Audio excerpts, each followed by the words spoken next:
नमस्कार दोस्तों, आज हम महाभारत के एक ऐसे गहरे रहस्य के बारे में बात करने जा रहे हैं जिसे बहुत कम लोग जानते हैं। हम बात करेंगे कर्ण के असली नाम और जन्म के बारे में। महाभारत के इस महान योद्धा के जीवन में जो कुछ भी घटित हुआ वह न केवल रहस्यमय था, बल्कि उसकी पूरी कहानी एक गहरे दार्शनिक संदेश को समेटे हुए है। जैसा कि हम सब जानते हैं, कर्ण का एक जन्म एक दिव्य और गुप्त घटना के रूप में हुआ था, जिसे सुनकर आप चौंक जाएंगे। जैसा कि हम सभी जानते हैं कि कुंती, जो पांडवों की माँ थी, उसे एक वरदान प्राप्त था।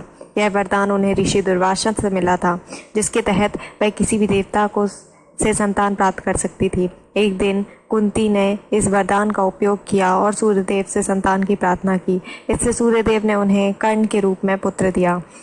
कर्ण का जन्म एक दिव्य और अद्भुत घटना थी।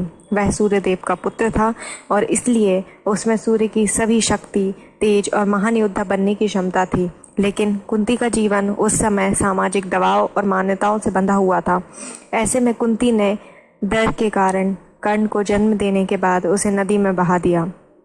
यह निर्णय कुंती के लिए बहुत कष्टप्रद था, क्योंकि वह जानती थी कि उनका यह बच्चा दिव्य है, लेकिन समाज के डर से उसे वह स्वीकार नहीं कर सकती थी। कर्ण का असली नाम वृत्रसर्व था।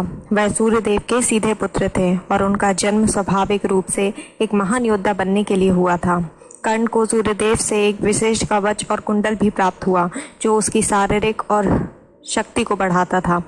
इन दिव्य अस्त्रों के कारण कर्ण ने कई युद्धों में असाधारण साहस और वीरता का प्रदर्शन किया। लेकिन कर्ण का जीवन हमेशा सच्चाई और धर्म से जुड़ा हुआ था, क्योंकि उसने कभी भी अपने अस्तित्व को धोखा नहीं दिया। उसकी आध्यात्मिक और शारीरिक शक्ति उसे सूर्यदेव से मिली थी, लेकिन उसे कभी यह नहीं पता चल सका।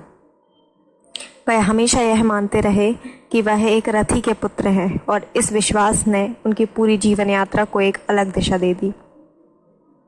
यह सबसे बड़ा गुप्त रहस्य था कि कर्ण अपनी कभी असली पहचान को नहीं जान पाए। वह हमेशा यही मानते रहे कि वह एक रथी के पुत्र हैं, इसलिए उनकी सामाजिक स्थिति और व्यक्तिगत पहचान भी वही रही, जो एक सामान्य रथी की होती है।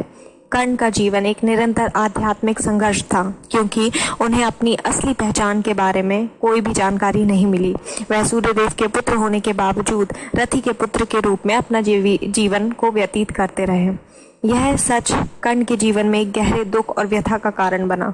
कर्ण के जीवन की एक और दिलचस्प बात है कि उनके पास दिव्य शक्तियां थीं, लेकिन उनका धर्म और कर्तव्य हमेशा सामाजिक दायित्व के तहत ही बने रहे। वह अपने जीवन में हमेशा दूसरों के लिए संघर्ष करते रहे, लेकिन खुद कभी यह नहीं जान पाए कि वह कितने दिव्य हैं और उनका अस्तित्व सूर्यदेव से जुड़ा हुआ है।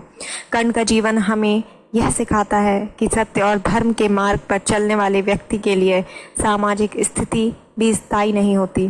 भले ही व्यक्ति के पास कितनी भी दिव्य शक्तियाँ क्यों ना हो, समाज की मान्यताएं और धर्म की आस्थाएं हमें उसकी पहचान को प्रभावित करती है। धन्यवाद दोस्तों। अगर आपको यह वीडियो पसंद आया हो तो कृपया उसे लाइक करें, कमेंट करें और चैनल को सब्सक्राइब करना ना भूलें।